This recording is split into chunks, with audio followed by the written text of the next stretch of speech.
I probably started four-wheeling in Moab in 1998. I try and come at least once a year, bring the UTVs out and get to play with them. Yeah, I try to get out to Moab as often as possible.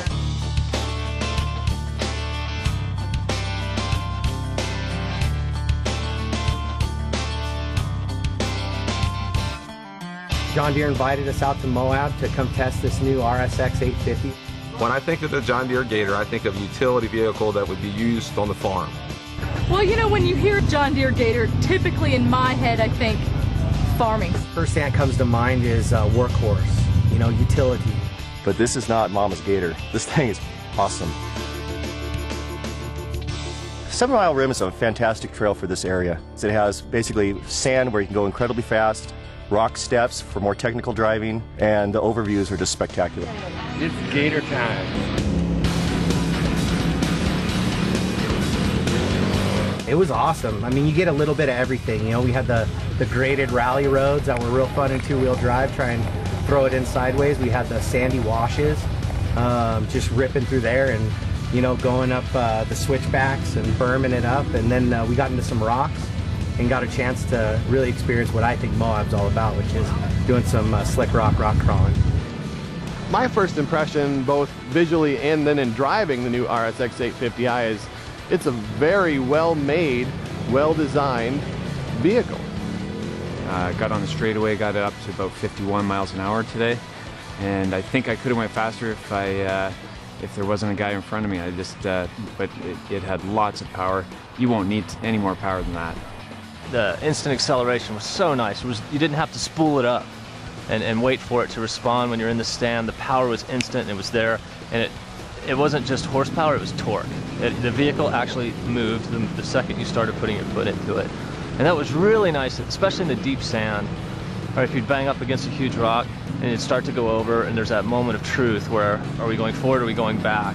And it was instantly, the torque was there as soon as you needed it.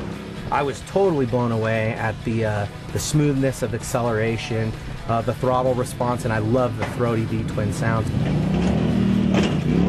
The handling of these machines was great. I didn't even have to use four-wheel drive more than once or twice to climb some pretty technical stuff. They're very stable at high speed. It's a nice mixture of power and performance and stability. I got a little carried away with it a couple times because it just starts to feel like it can run over or down anything. A lot of machines feel really loose in the corners of that, but this went exactly where you steered it. You steered there, it immediately went. So it would come right in the corner, we'd leave the throttle on, and it would squat down in the back, settle right in, and come right out of it. And that's because of the suspension design, not only the trailing arm system they have in the rear, but also the dual sway bars front and back. That really helps it corner flat, very stable. The turning radius was really tight. I liked that a lot. You know, for a recreational utility vehicle, Hell's Revenge is pretty amazing because of the angles that we're going to be going up and down, and also the stair-step rock climbing. We're actually going to take it through the paces and definitely try out the suspension on them. We did some really high vertical climbs that I thought would test its limits, and it climbed no problem. You know, we climbed almost everything on the trails and two-wheel drive, which was pretty impressive. You know, the bighorn tires on it are definitely good tires, so it hooked up climbing up the slick rock. It's got great low end. It's got plenty of traction. It's really stable. On the rocks, it's been great this morning. It's probably more suited for this than what we did yesterday. I didn't even have the presence of mind to put it in low earlier when we were climbing up the most steep fins, and it didn't matter. The thing has so much low-end grunt. I didn't think these vehicles would do it, but they've been able to do everything I've put in front of them, so it's awesome. You know, and these are quite the mountain goats. I'm thinking for hunters it's fantastic. You know, with this big cargo space in the back and the way it handles this rough terrain, they're going to have no problem taking out an elk, a moose, anything they need. It was great. There was only one point where I got a little nervous, but the Gator pulled me right through. I was amazed.